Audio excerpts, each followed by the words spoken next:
नमस्कार दोस्तों, आप सभी को हमारे YouTube चैनल भोजपुरी आसान में दिल से स्वागत है।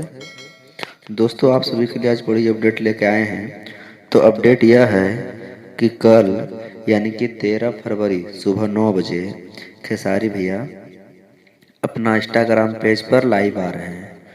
तो आप सभी जितने भी खेसारी भैया का फैंस हैं, कृपया कल 9 बजे इंस्टाग्राम पेज पर जुड़े और खेसारी भैया से लाइव बातचीत करें। तो आप सभी को तैयार रहना है 13 फरवरी सुबह 9 बजे इंस्टाग्राम पेज पर।